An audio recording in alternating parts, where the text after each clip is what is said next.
the Rangers Journal now.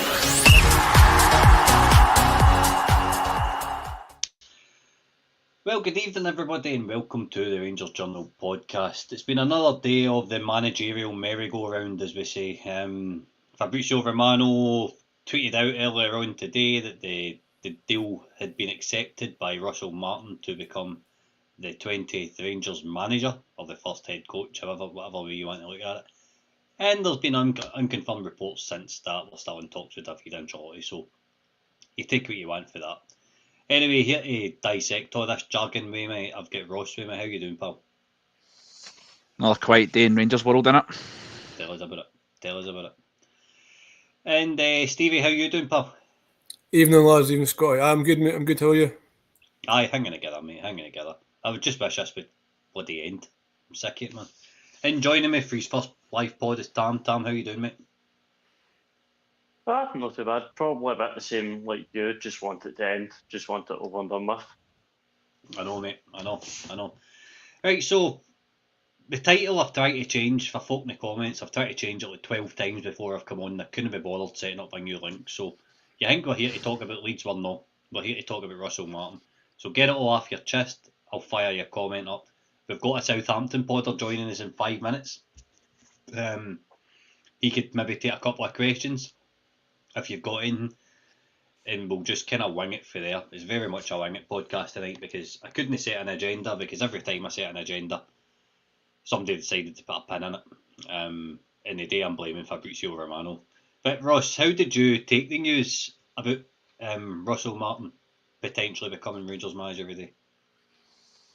It's probably underwhelming. I think all the signs seem to point towards David Ancelotti as going to be the next guy. You know, I think we were all kind of just preparing for that to be confirmed. I think, you know, there was people in other sites that were kind of basically implying that he was going to be announced, if not today, in the next kind of 24 hours or so. So I think we were all kind of basically going, well, Russell Martin was never going to get the job. It always seemed to be, everything was pointing towards Ancelotti, and the fact that, you know, the most well-connected man in football has come out and went, you know, Russell Martin's accepted the job, or, you know, kind of provisionally, if you want to say, he wants to be the next manager. I mean, it's an attractive job, but, you know, we've came this far down the line, and the two standout candidates have been a guy that, if based on today's, you know, reaction, nobody wants, and an untested manager. That probably says more about, you know, kind of the way things have been, but a little bit kind of underwhelmed, to be honest.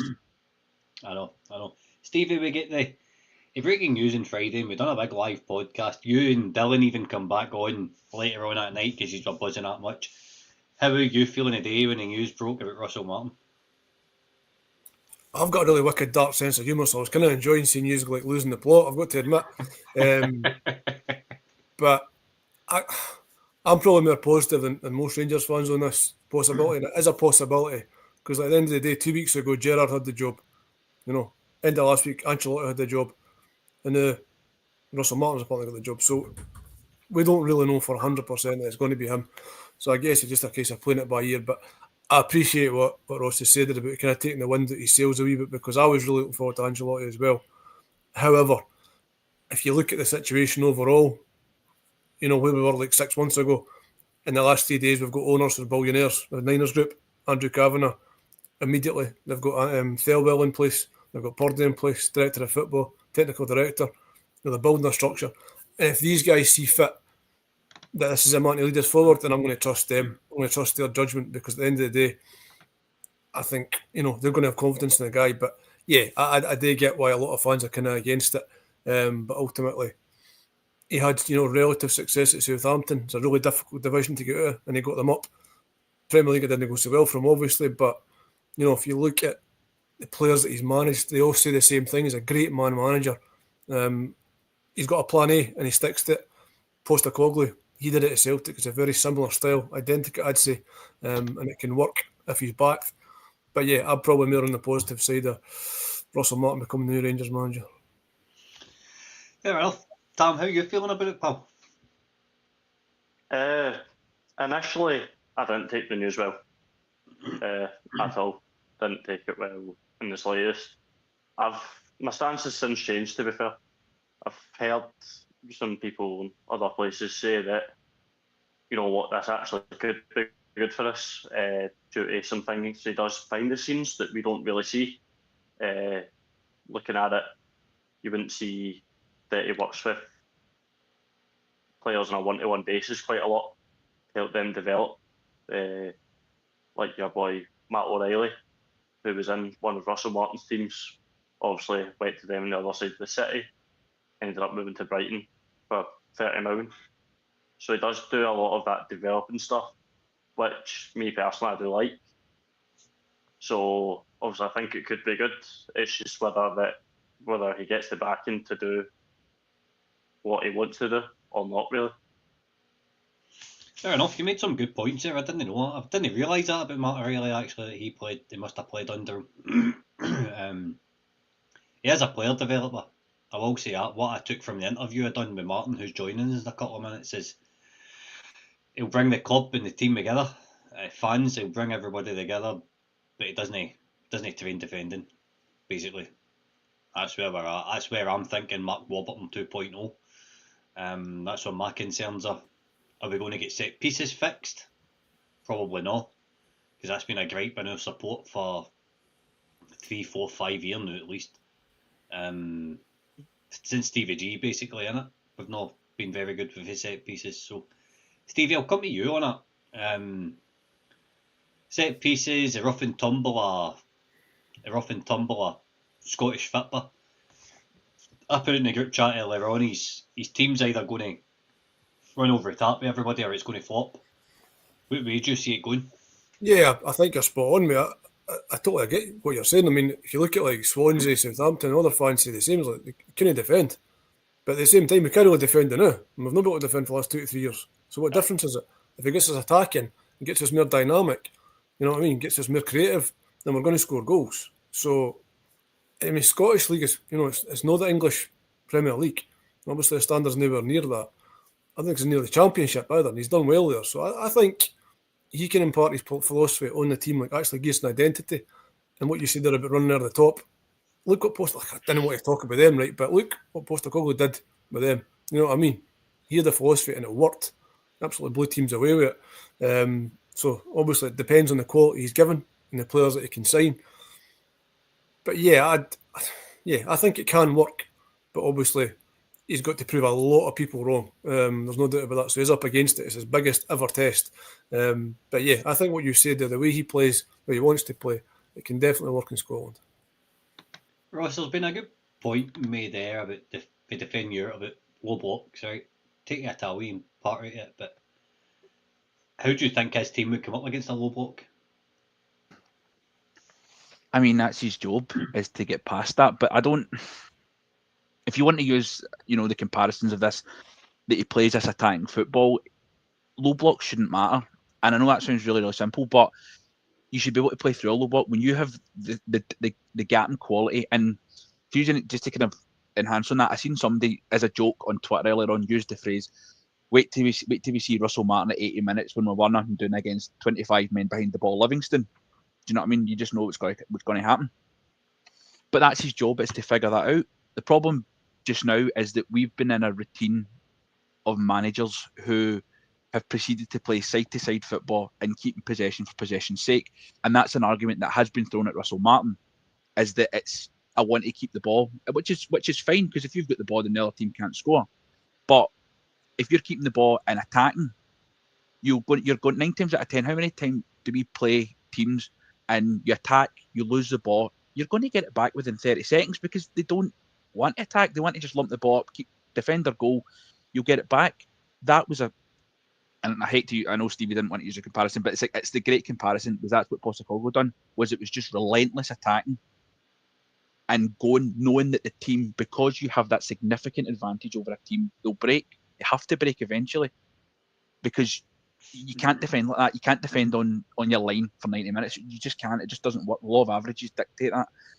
If he comes in and he plays that way, then I don't see why he couldn't be a success. But understand, he's fighting a lot of preconceptions about himself, as people talk about his personality, his lifestyle choices, and I think a lot of the stuff about him is actually I think a lot of people don't actually understand what he was like as a manager, and based solely on the fact that for his 6 months as a Rangers player, he was awful. And I think it's actually a little bit unfair on him.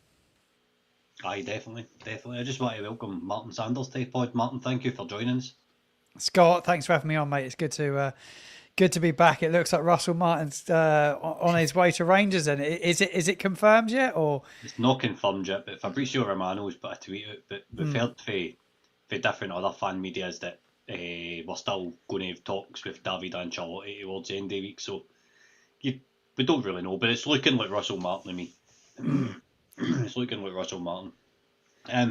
Can you give us a wee bit of can you give some positives about him, please? Because I feel as if we need something to kind of lift us. We get this big takeover on Friday, and it feels as if somebody's pierced a balloon today. The mood within the support is just very, very low about this. Like, what's his strengths? Yeah, I could give you all his strengths and I'll give you a few weaknesses as well. But I thought he was going to go to Leicester. I was on a Leicester podcast with some guys last week, and they were pretty convinced he was going to go there. I'm not sure what happened there, why it's not happened. But they weren't keen. The Leicester fans I spoke to were not keen on Russell Martin going there. I think they've got their own issues within themselves. But positives of Russell Martin. Look, when he turned up at our place, Southampton's such a different club to Rangers in terms of like the fan base, the expectation, everything about Rangers. I'm not just saying it because I'm on a Rangers podcast. I've said it on your show before. It's a massive, massive football club with a fanatical fan base, and there'll be huge expectation. Russell at Southampton went in. Saints were relegated. It was a bit of a broken club, broken dressing room. There was a massive rebuild to be done in terms of the playing staff and the turnover of staff. He dealt with that really, really well. The one thing he did do is he made sure that he built relationships within the local media quickly. He built a relationship with the fans really quickly. He united the dressing room really, really well. And he did a good job in doing that. He brought an air of confidence about him. When you heard him speak, he kind of made you feel, yeah, this guy knows what he's talking about. We're going to do really well under this guy. This is how I felt when he turned up at Southampton. The season started quite rocky, to be fair, and there was still a bit of a transition because the transfer window was still open. And we went through a rough patch where we were leaking goals because his sides leaked goals. And we were leaking goals and losing games. And they were already calling for his head after about 6 games. He rode it out and then put us on a 21-game unbeaten run. And during that time, he when it was going well, he thrived. He thrived in the media. He thrived with the fans. He was very positive, and everyone bought into him. Very different football club here, though. We were striving to get back to the Premier League. Look, the older fans in our fan base were quite. I think they were sceptical whether the run that we're on, he could see it through and execute it, and he nearly didn't. But look, he's good with players. He brings people together. That's a positive I can give you. Sorry, we've just had a couple of technical issues there, Martin. I think Scotty's went walkies. I wanted to actually ask you myself. Obviously, Russell Martin he brought you up through the playoff system in England, which is obviously it's a wonderful experience to go through. Obviously, we don't get anything like that up here at the top level of Scottish football. We get it more kind of when it comes to the lower divisions and the relegation. So Rangers, it's not something Rangers have really been through, apart from one bad experience going up through the divisions 10 years ago. But I wanted to just ask you, when you get promoted to the Premier League, a lot of the issues with Russell Martin that's held against him within the Rangers support is his Premier League record. But considering the way that the Premier League has been the last few years, where the teams that come up tend to go straight back down, because I don't know, there's an issue with the gap of the teams that are maybe set 17th above. Well, obviously this year we've seen that it's been Manchester United and Tottenham who are sitting 16th and 17th, so they're almost too big to go down. Do you think that's a little bit unfair, some of the criticism that was thrown at them, despite the fact that you were obviously on a very poor run that's kind of culminated with your relegation this year? But I just wanted to obviously understand that is a lot of the issues that were thrown at him perhaps more club-wide, and I'm not having to go at Southampton, do you know what I mean? But because even afterwards you had Muric who came in afterwards, and things didn't really pick up. So do you think maybe a lot of the criticism has been unfair towards him? Yeah. He took a lot of stick. Look, he wanted to play a certain way of football, which was built from the back. It was slow, pedestrian. It was built from a goalkeeper, right the way through the fullbacks, and it was a slow build-up. It's keeping the ball. And to be fair, some people really enjoy watching it. I didn't personally. I found it boring at times. And the risks he was getting his players to take were quite incredible in the Championship. Look, we let 65 goals in the Championship. That is a lot of goals for a parachute payment team that went down with parachute payments and had the ability to have some really good players. And when he gets promoted to the Premier League, which we did by the skin of our teeth, we got into the playoffs. He would prefer to play with a back four in the Championship. And it worked. We let a lot of goals in, but we were settled. We played the fullbacks. He would like to play a stronger man up front. Shea Adams was our focal point, and he played two either side of him. It worked okay. We got to the playoffs. We were on a bad run of form, and he went with a 5 at the back. Got us through the playoffs, got us up, and then when he got to the Premier League, I thought, well, he's going to revert now and go back to the 4, which he didn't. He stayed with the 5. But he continued to get the players to make the same risks that they were making in the Championship.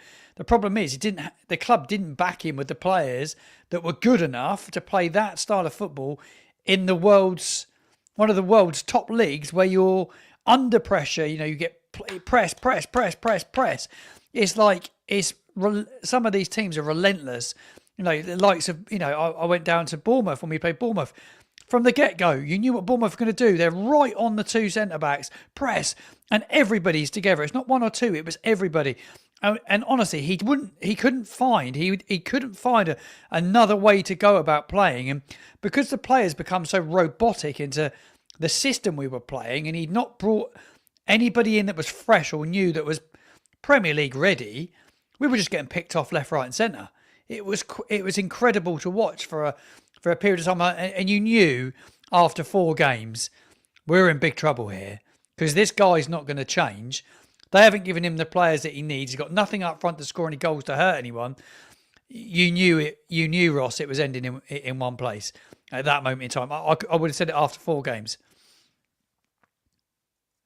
Absolutely. I totally understand that. But we do have that idea that he's not been given the players that he's obviously looking for. But is that kind of part of his job? Is it because he's so linked to a system that he's not willing to adapt it for the tools that he's got? Because that's been a criticism of the Rangers managers over the last wee while, is that they're not willing to adapt to the players they've got and expecting the players to fit in. It's almost square pegs and round holes, the kind of thing. Is that the kind of same issues that you would see with Russell Martin?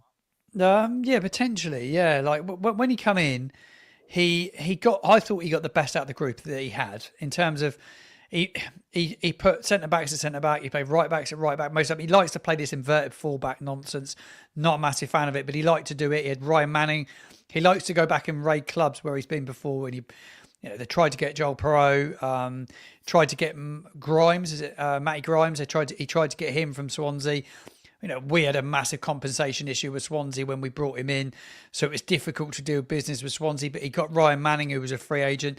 He come with him. Flynn Downs had gone back to West Ham. He brought him with him.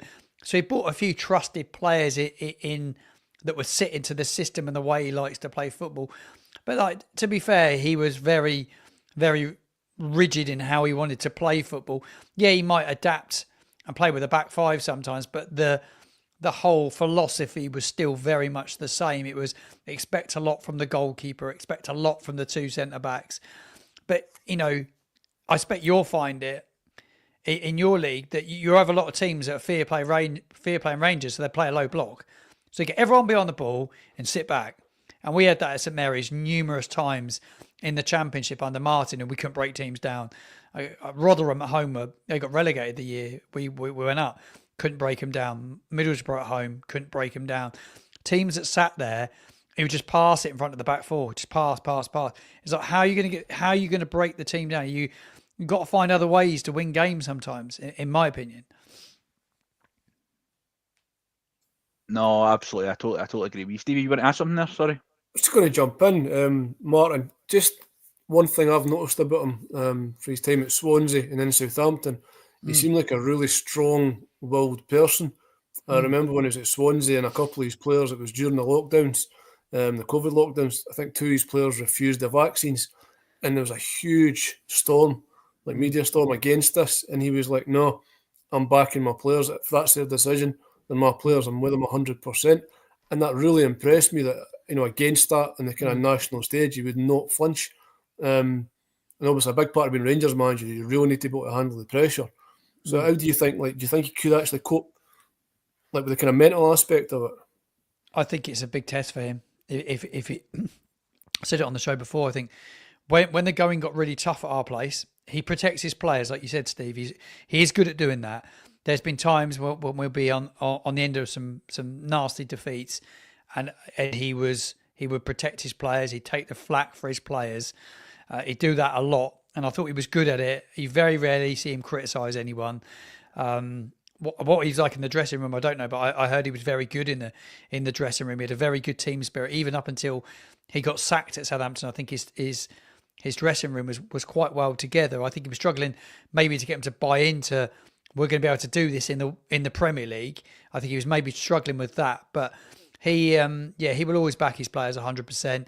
When the going got tough and there were some tough moments, like the back end of the season, he's prickly. He is very prickly. There's no doubt about that. He was prickly with the press. There's a BBC correspondent down here, Adam Blackmore. He's one of the big voices within sports media, in the mainstream media, as I call it. He does the local radio, he does all the local commentary. He would snipe at him a little bit, and you'd hear the press conference. He just had those niggles that you'd see, which was quite interesting. I think he would have learnt a lot from his time with us, and he needed to. He's takes this job as his fourth managerial job already, and he's only just 40. He's coming up to 40, isn't he? So to have, this will be the biggest job of his career without any shadow of a doubt. It's a huge task to take on. Huge club, huge expectation. Ross, thanks for stepping in. I've had connection issues, so apologies. Tam, are you wanting to come in and ask Martin anything?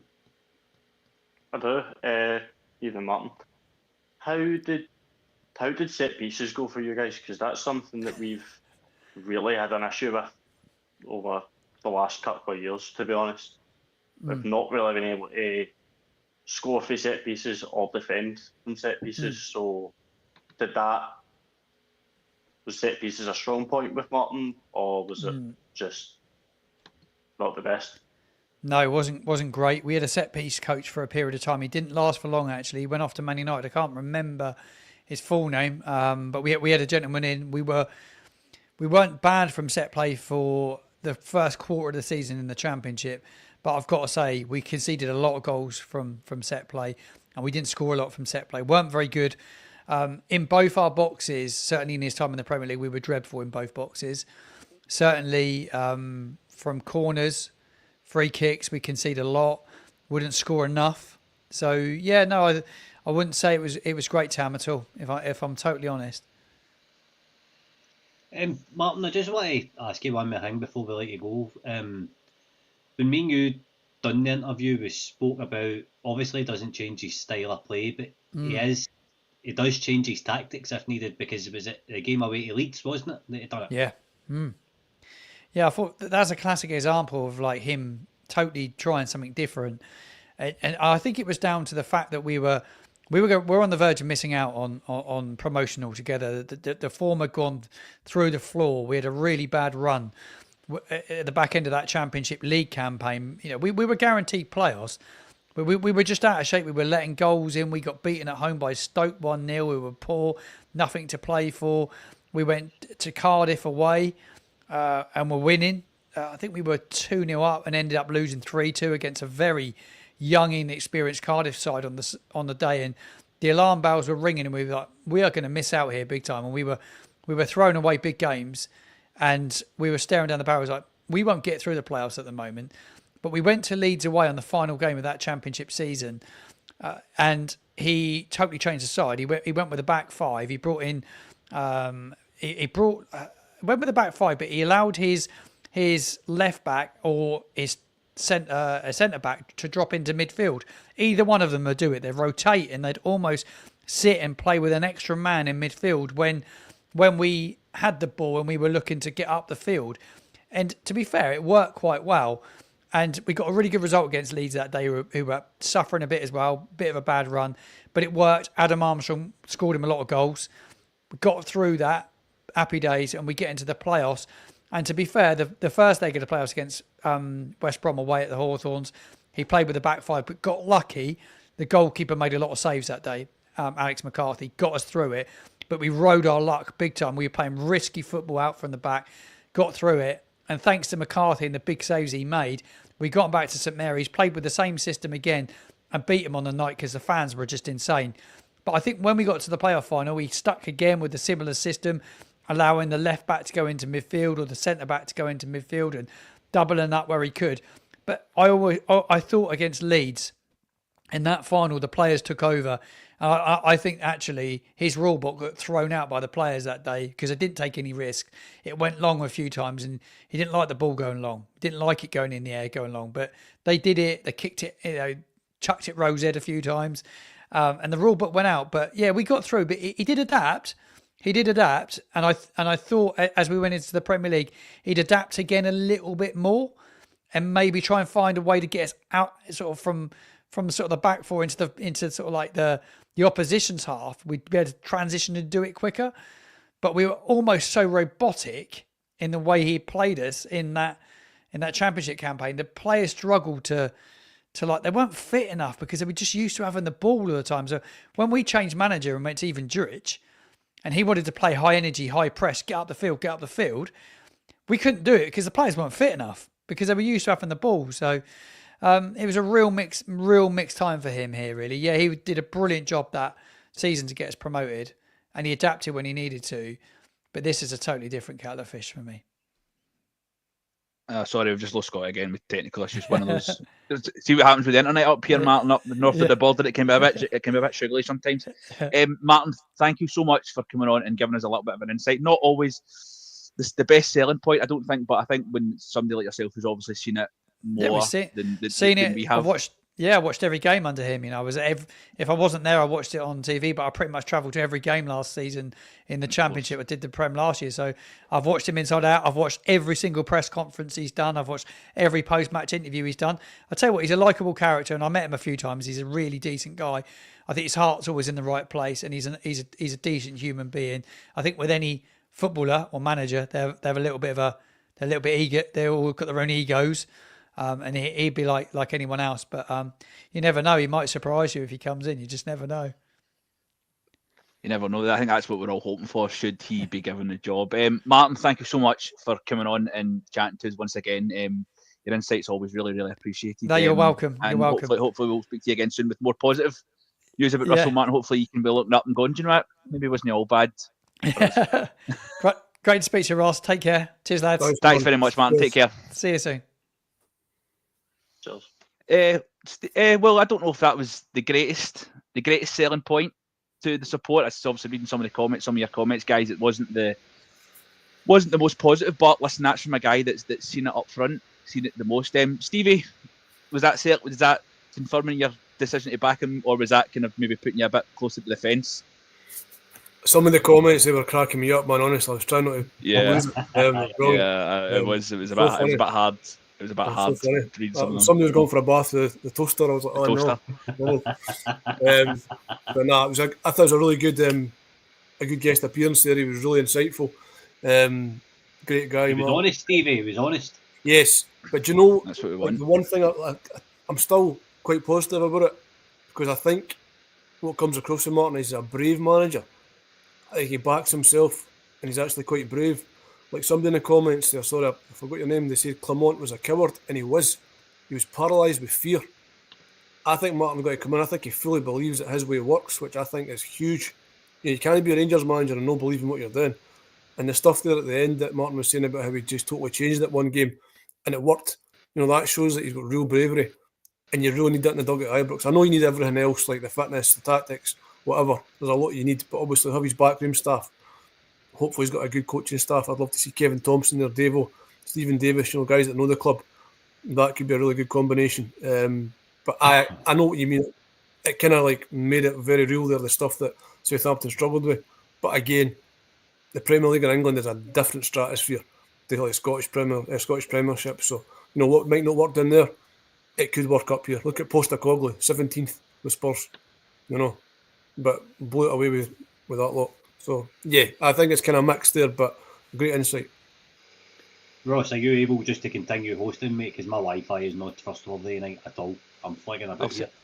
I'll say that, and then mine will end up cutting off for the Dougal, run up and smash the computer or something like that. Just in case I end up.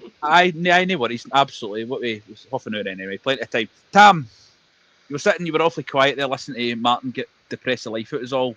You said your opinion had changed, kind of as the days went on. You'd obviously been reading some stuff on the socials and stuff. Is that kind of confirmed that what you were reading was pretty accurate, or is it kind of swayed you back the other side? That's most of what I saw on socials today was actually completely different to what he said. From what I've seen, that in the Championship, they were really good with their set pieces. The stuff about taking risks, yes, they did.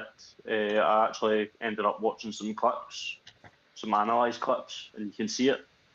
The way he likes to build, as I said, is really with the goalkeeper. Plays from the goalkeeper to the defender and then plays through. So it has sort of made me feel a wee bit uneasy. Obviously, it was utterly depressing. I don't know who said they wanted to take a bath with a toaster, but I would probably join them after that.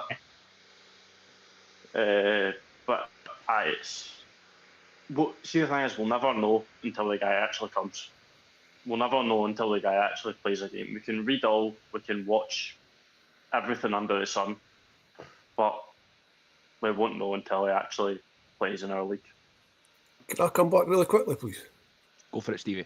Just going back further, I read this thing for the Swansea fan earlier, and he said that when he took over, obviously it had been Cooper and Potter before him, but they had the parachute payments at Swansea. And also guys like Mark Gay, like really great players, whereas when it was Russell Martin, the squad was severely depleted, big financial problems. He was really working with one hand tied behind his back. And this Swansea fan said that when they're speaking to like opposition fans, when they hit form, which was about half the time, the opposition fans were saying Swansea is the best team we've played this season. Like when they really click, they're a brilliant team. I know it didn't always work because the quality wasn't there and inconsistency like young players and stuff. But even going back further for Southampton, a lot of praise at Swansea, like how well they actually played football. So again, I think there's enough there to give me optimism. I mean, we've got to be optimistic. I think at this stage, we've had so much positivity especially over the weekend. Once the season ended, we were all just like, right, let's get the takeover done. Let's get the director of football in. That's happened really quickly. Niels Cotton, who's obviously been cutting a lot of flack, he's departing. He's been replaced. Scotty, I wanted to just pick on something there that Tam had mentioned, that he said that what he'd been reading during the day was different to what Martin was telling us. Is this a little bit the proof that I think sometimes it's very easy to either go with statistics and you say, but we've had arguments over players about, but his statistics are great, but when it comes to the eye test and what you're actually paying to watch, are we maybe kind of putting too much on statistics now? And you need to understand if you're watching a team that they play out for the back, but they can't play through presses that are better, which we would maybe experience in Europe. And they can't defend set pieces, but you're like, statistics, but we do this, we do that. But you're watching teams that can't repeatedly do the same mistakes over and over. So do you think we need to kind of judge it ourselves on what we'll be seeing? Potentially, of course. Just quickly for answer, if you're watching on Facebook at all, please smash a like button. If you're on Twitter, jump over onto YouTube, hit the like and subscribe button. We're trying to build the channel up. You'll have constant content coming up over the summer. We're trying to cover every aspect of everything regarding Rangers. To answer your question, Ross, I think personally, he can come in and play possession football he wants to me. He needs to get the ball down and play it quickly, right? Can he be this like side to side, back to back, like constant crap we've had for the last 3 years? Because let's be honest about it, since Gio come in, the football's been crap. Gio, Beale come on, football was crap like the whole way through. Some of them showed up good at points, some of them didn't. Now, for me, that's what it's about. The way to beat a low block in this league is with pace, or just date in old-fashioned way, just skinny player you're opposed. If you're a right winger, skin your left back. If you're a centre mid, skip by your other centre mid and drag somebody else out and play a pass. I'm not saying it's not hard to beat a low block, but Rangers have made it hard. We've created a culture at the club over the last 3 years because of a lack of ability to do the basics of football. And that's basically what it comes down to. He's either going to come and run over the top of this league, or he's going to come and be utter rubbish. There's no... Stevie, you want to come in? Just what you're saying there, mate, I totally agree, but it's also not the case that the players have like really shirked their responsibility. They've not been brave either in these situations, you know what I mean? If the manager's giving them the confidence to go out there and actually go for it, that should hopefully make a big difference, because like, I agree with everything you're saying, the football's been rubbish, but the players have just, you know what I mean, they've just no filled the jersey. So maybe like he's going to actually gear them up and give them that confidence to go out and actually try things that maybe they were like cautious to do before. Aye, could do. I mean, I don't even think he supports. I was saying, I was on a Rangers rabble at lunchtime today. I don't even think it's 70-30. It was Martin that made this point, the owner of Rabble. It's not even 70-30. This is like 98% no and 2% aye. Like, this is very bad. Like, even the comments, I've never seen a pod as negative as what it is tonight. And that's just how we're all feeling. We're all deflated after getting the great news on Friday. If this is it, but I will tell you something. If this is a guy 49ers have picked, they're not going to shut. They're not going to change. They're not testing the waters. If that's their man, that's their man, and that's in the end. That's kind of what to be said on it. You know what I mean, Ross? I'm on the fence with Russell Martin. It just all depends on how quickly he plays his football. I totally agree with you. The one thing I've actually kind of come round to it more, because when his name first get mentioned, he'd actually linked with the job a couple of years ago, and I was like, no chance. Since then, he's obviously been at Southampton, and he's had the all right experience of taking them to the playoffs. He says they get through the playoffs just by the skin of their teeth, and obviously the kind of disappointment in the Premier League. I don't know if you can put too much on the Premier League stuff, to be honest with you, because that's what I was asking. I was asking Martin when he was on that, you know, every team that comes up now goes straight back down, because the gap is that big. So for him to have brought them up and kept them up would have been a sensational job. And for a guy that's, you know, he's not a particularly experienced manager, despite the fact that he's had, you know, this could be potentially his fourth job by the time he's 40. That's, you know, you learn experiences from that, but you need to be a guy that, like you say, you learn from these negative points. You get sacked for Southampton because you refuse to change. If he thinks for a minute he's going to walk into the Rangers job and get leeway, knowing he's already under pressure, because apparently he's a man who does read the socials, so he'll know if he takes a Rangers job, he's under major pressure as soon as he walks in the door. And if he comes in and refuses to change the way he plays, or if he has a way that he teaches he trains into the players and it's not working, if he refuses to change, he'll not see Christmas. Do you know what I mean? Regardless of whether we've got new owners, regardless of all these plans, the support won't stand for it. We've been in this position before where we know guys need to be stuck with, and I understand. Do you know what I mean? We can't keep sacking managers, but when you've got a manager that's as unpopular already and he's not even in the door, they might have to go. I know I can't believe I'm already talking about the guy potentially getting sacked and he's not even got the job yet. But do you know what I mean? He's already on a bit of a hiding to nothing. Sorry, Scotty. See what I will say, Ross? If he is the 49ers guy and they believe he's the right man for the job, going by Daniel Farker at Leeds, I keep in touch with Joe Tiffany, who is a Leeds. He looks into transfers and he's got some knowledge and he's a supporter and all this kind of stuff. I keep in touch with him, and I messaged him at the end of last season and asked, is that Farker's position up for grabs now, because Leeds didn't get promoted? And he's like, absolutely not. 49ers have picked their man, they're sticking by their man. So there's a lot of comments saying he'll boot by Christmas, he'll boot by Halloween. I personally don't think that's going to be Rangers anymore. Which is a good thing. You know, that's a good thing. Like, people are going to be Gerrard getting 3 years, and it's like managers are supposed to get time. You know, this, like you say, sacking managers are like every October or December. Where's it got us? Nowhere. Do you know what I mean? It's shambolic. So I'm sure everybody will get behind him if it is announced, but obviously one bad result and they'll be getting stick. But this is the future. He'll be good. Aye, Stevie, I don't doubt for a minute that if he's the guy they want, the support will get behind him, right? I don't think, no matter who the manager's been, regardless of, you look at the last one when people wanted Lampard or people wanted Muscat, people wanted Clement, it doesn't matter. When the guy walked in the front door, Barry Ferguson's the same, and a lot of people don't like Barry Ferguson, he's divisive. As soon as he walked in the front door, they get the unconditional support until there's a time for them to not, until they give them a reason to not.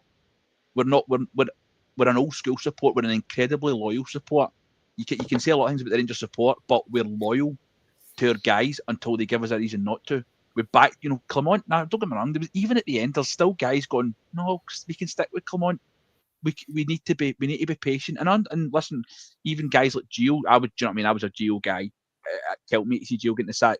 But at the end of it, I was like, right, okay, I understand why. If Russell Martin's given the Rangers job, he will get supported. If he's supported by the board, which I think they will, because they're not going to come in here and not pick their guy and then not back him. He could do something like Tam. Sorry, you've been sitting there kind of awfully quiet. You know what I mean? I know it's your first pod, but you need to get stuck in. So we'll just talk. So we were saying there, obviously, Russell Martin comes in, and you, if he gets backed, that obviously gives him the platform. If we're going to play this attacking football, right, that he claims to play, we should be blowing most of these teams away, shouldn't we? We should be. I think what I'm going to touch on quickly is, I think as a support, we're all, you know what, we're probably scared of getting hurt.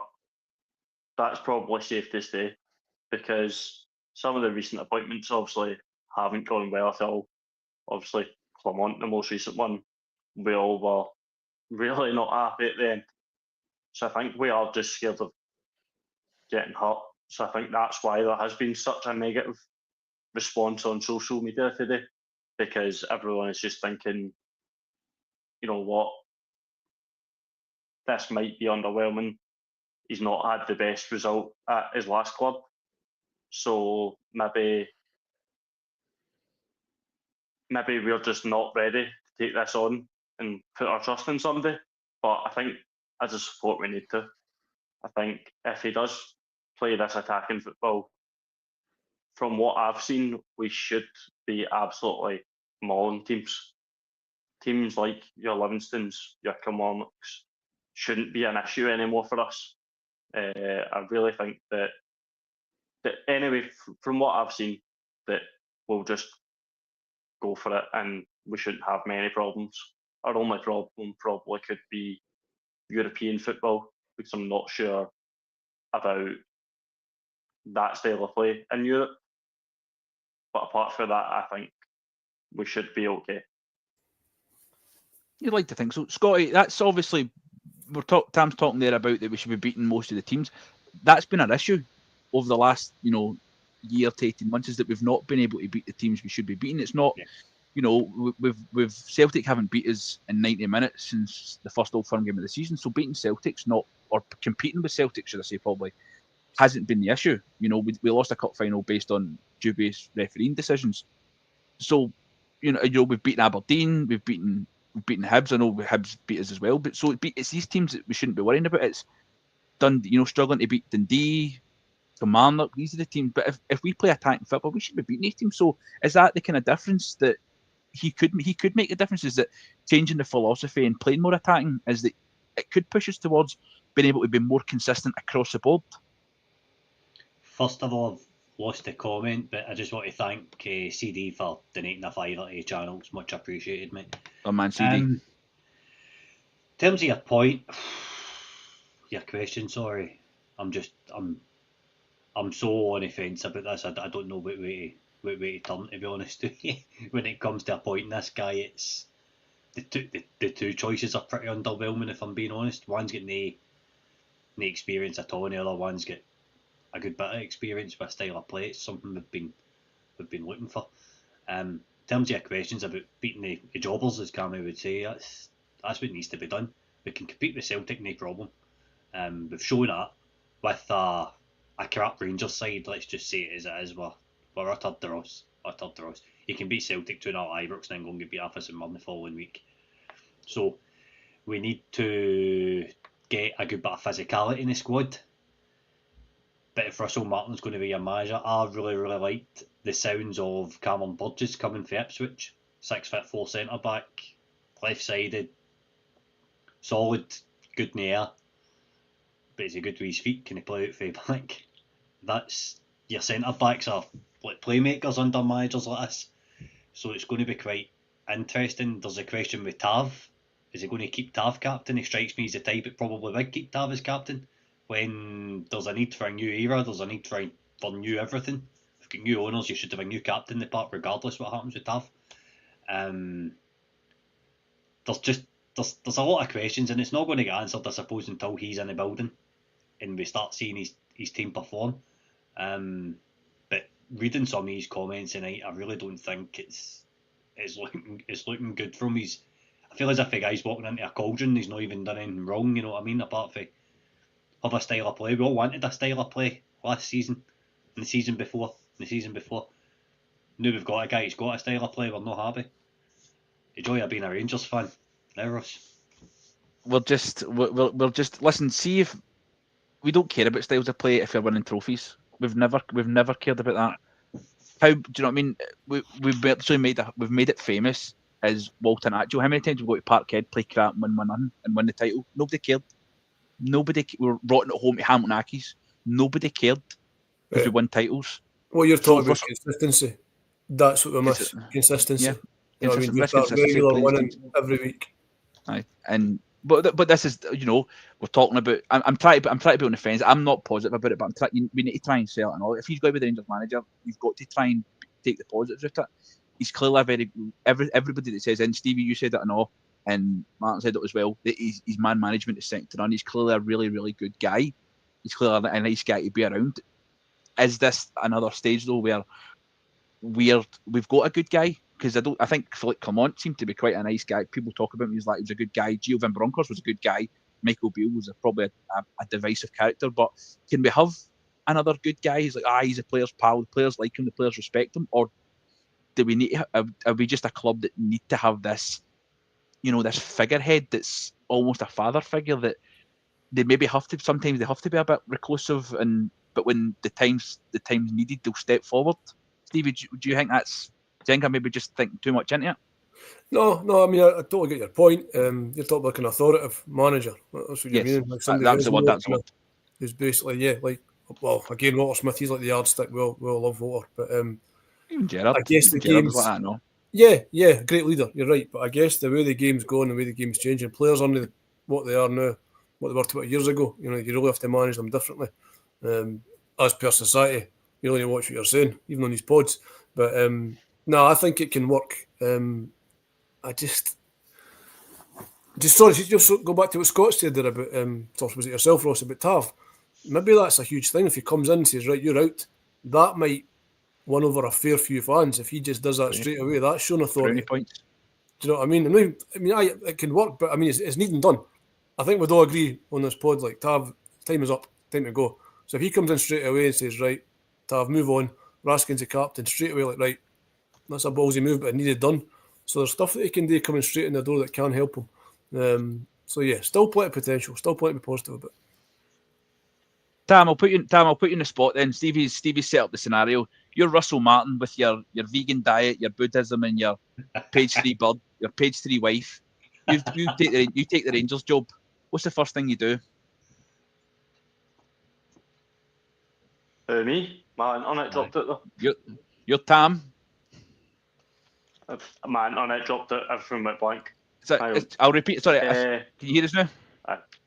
Yeah. You want me to repeat the question? I'll repeat the question. Yes, please. Right. So you're Russell Martin with your beautiful long hair, your vegan diet, your Buddhism, and your page 3 wife. Right. You get the Rangers job. And you walk in the first day. What do you think is the most important thing you need to do first? Do you need to galvanise the players? Do you need to start the captaincy? What do you need to do? What do you think is the most important thing that Russell Martin would need to do as a Rangers manager? Captaincy gets stripped straight away. Captaincy gets stripped. Important.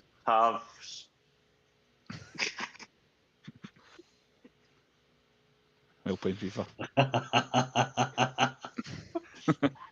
I tell you, Mitch, will keep an eye on you, mate. It's actually my keyboard trying to reply to some of the comments, but my comments don't go through for some reason. But I think captaincy gets stripped straight away. Tav, brilliant servant, but it's time to go. His legs are gone. I'd like to strip the captaincy, and I'd probably like to see him leave the club. I think that, obviously, I think that we need to probably tell the players that maybe don't know, just tell them, look, this is what it means to be a Rangers player. Anybody that we bring in needs to know that this is what it means to be a Rangers player, because if you don't know, then you're not going to play for the shirt like any single one of us on this podcast would if we were given the chance. 100%. I could not agree with you more, Tam. I think you've absolutely summed up there that we as a support, I think, need a galvanising action, because he's, like I say, he's already on to hiding to nothing here, just based solely on his previous job. I said at the start, and I'll say it again, I genuinely think that a lot of the opinions of him are warped based solely on his 6 months here as a player, because he was god awful. And I seen the clip today, and I don't know if any of you have seen it. It was an old clip when he was the Swansea manager, and because he didn't sell Morgan Whittaker to us, and he's like, I've had Rangers fans on my LinkedIn messaging me, and I'm sorry that I was crap at your club, but I wasn't selling Morgan Whittaker. And you're like, well, do you know what? At least he said the wherewithal to turn up and go, do you know what? I was rubbish, and I'm sorry. But I think we'll probably have enough negativity for the night. You know, it's been a bit of a hard pod to get through. I think Scotty will agree that, and the boys, Stevie and Tam, it's been a bit of a graft, and it's probably burst a few bubbles. But we'll get through it. Hopefully, the next couple of days will maybe give us a bit more clarity. And listen, you never know. So the way that this managerial roundabout, as we've said, has many more twists and turns, and a new name seems to be coming out every other day. We've had Priska, we've had Martin. Still keep my fingers crossed for Muscat tomorrow. I'm keeping for Muscat Wednesdays, guys. We can do it. Let's, you know. But obviously, first of all, I just want to say a massive thank you to our sponsors for the boys over at Off to the Match I Go. Father's Day is coming up, and if you're looking for a top bit of Rangers memorabilia, get yourself over there. Scan the QR code on down here somewhere, down this way, down there, right, and use the code Journal10, and you'll get 10% off your first order for the boys. First of all, I just want to thank the gaffer, Scotty. You've been in and out the place, but fortunately, you've got a good deputy to take over. No, thanks very much, Ross. You basically saved my bacon tonight. Just to remember, if you're watching on a different platform now, hit the like button on that platform. Head on over to our YouTube, hit the like and subscribe. All our content's free. Tomorrow night, I'm trying to think what we've got. We'll probably be staying on in Managerial, if there's any more news. We want to have a look at the relationship between Leeds and Rangers, obviously with the rumour of Lag Ramazani being linked to come here on loan. Certain players we could look at, we could take for Leeds, not that we're their feeder club, but some of the quality they've got in their squad would enhance ours. So I want to have a kind of deeper dive into that relationship. I want to look at the marketing and all that 8T. But Ross, thank you for tonight. Just a wee shout out here. No, I will not show you what a pastry wife does, because I'm not taking my tap off and getting my moves out. Absolutely no chance. Because we'll end up getting kicked off every platform that we're on. Of course, guys are like, Stevie, insightful, just the man for the insight, the positivity flowing at you. You can sell Russell Martin to MD. Thanks, you. Mate.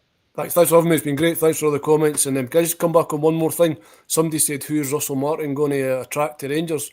Well, we're Rangers for one thing. We're now back with the 49ers. We're back with Andrew Kavanagh. You know, we're getting back to where we belong. So there's plenty. Head coach is the head coach. You know, he's going to slot in there. Probably get replaced in a couple of years if he does well. There's plenty to be positive. It's all good. Thanks for having me. Cheers, guys. And the star of the show, the comments, favourite debutant, it has been Tam. Tam, been an absolute pleasure. You've done superb, man. Thank you very much. I do want to say thank you to you guys, and I want to say thank you to the people in the comments. Some familiar faces that I'm seeing here tonight, and it's helped me out. And just to clean up any rumours, one, yes, I have met Lana Wolf, and two, I do know what a pastry wife is.